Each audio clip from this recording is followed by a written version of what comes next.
Semakin banyak orang memberi, justru dia akan semakin banyak menerima. Kalau ini ya ilustrasinya mudahnya, mungkin teman-teman sering mendengarkan para ustadz, para kiai yang menceramahkan tentang justru orang-orang dermawan yang sering berbagi, bersedekah itu biasanya malah terus rezekinya tambah lancar, hidupnya tambah makmur. Dari mana? Kesediaannya berbagi. Ya logikanya sederhana. Ketika kita mau berbagi dengan orang lain, berarti kita berposisi sebagai jalannya rizki bagi orang lain. Semakin kita membuka diri untuk jadi jalannya rizki bagi orang lain, semakin Allah akan menitipkan rizki-rizkinya orang lain itu lewat kita. Semakin Allah percaya pada kita, ya tambah lewat kita terus, ya akhirnya ya kita kelewatan lebih banyak, biasanya terus tambah makmur. Jadi anggap saja kita ini talang yang kelewatan air terus itu kan selalu basah. Jadi semakin kita membuka diri sebagai jalannya rizki pada orang lain, ya insya Allah kita akan semakin banyak menerima. Allah semakin percaya kita sebagai wakilnya untuk membagi rizki pada yang lain. Itu logika sederhananya itu kalau tentang harta.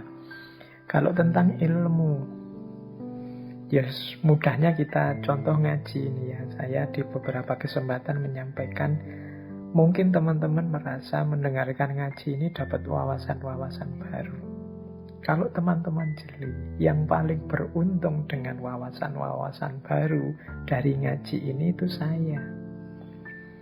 Jadi kalau saya tiap Rebu itu kan ngaji, berarti harus nyari-nyari bahan, membaca sana sini. Wawasanku tambah terus. Jadi yang jaminan wawasannya tambah itu justru saya. Makanya terima kasih pada teman-teman yang masih bersedia mendengarkan ngaji ini. Berarti membantu saya untuk tetap semangat nambah wawasan. Teman-teman menganggap, wah Pak Faiz ini ikhlas ya berbagi ilmu. Kebalik, saya terima kasih kalian masih mau saya bagi. Memposisikan saya kayak talang tadi, kelewatan ilmu, akhirnya ya ilmu ini mampir di saya malah jadi banyak dapatnya. Jadi semakin kita banyak memberi, justru kita akan banyak menerima. Memberi dan menerima ini kan pasangan yin dan yang, dan dia saling mempengaruhi. Siapa banyak memberi, dia akan banyak menerima. Ya ndak cuma ilmu, ndak cuma harta, apapun itu. Meskipun sekedar kata-kata yang baik. Orang yang tawadu, menghargai orang lain, insya Allah dia justru akan mendapatkan penghormatan, penghargaan yang lebih banyak dari itu. Ini termasuk natural law, hukum alam tadi. Jadi ini prinsip yang ketiga. Prinsip yang keempat. Kalau ini saya tidak menjelaskan panjang lebar ya, teman-teman sudah banyak dapat wawasan tentang ini, apalagi di tema-tema bencana. Jadi di balik musibah ada karunia. Musibah itu sesuatu yang kita menangkapnya sebagai negatif, sementara karunia, anugerah dari Allah itu kan sesuatu yang kita tunggu-tunggu, kita posisikan sebagai positif. Ternyata dua hal ini seperti keping mata uang, yin dan yang tadi. Di balik musibah ada karunia.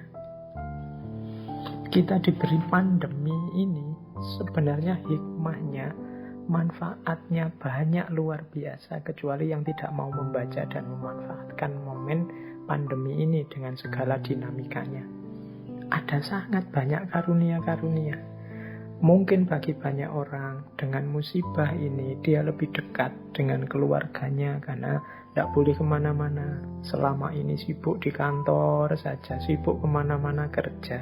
Sekarang bisa dekat dengan keluarganya.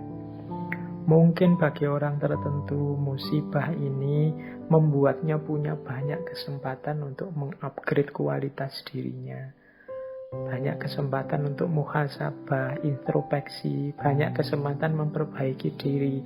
Yang kemarin hanya niat-niat saja untuk semakin dekat dengan Allah, banyak ngaji, banyak sholat, sekarang banyak waktunya.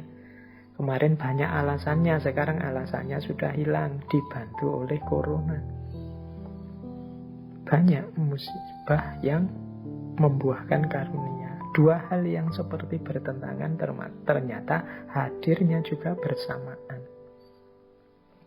Ya wis, teman-teman sendiri yang bisa membaca ya, hikmah-hikmah apa dari musibah dan karunia.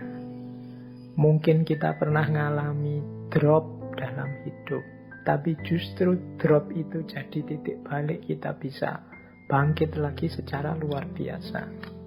Teman-teman bolehlah membaca kisah-kisah para CEO besar, kisah-kisah orang besar. Itu pasti ada momen-momen beliau jatuh sejatuh-jatuhnya, tapi justru momen itu jadi awal kebangkitan setinggi-tingginya. Di balik musibah ada karunia-karunia. Mungkin ada teman-teman yang kuliahnya sampai drop out,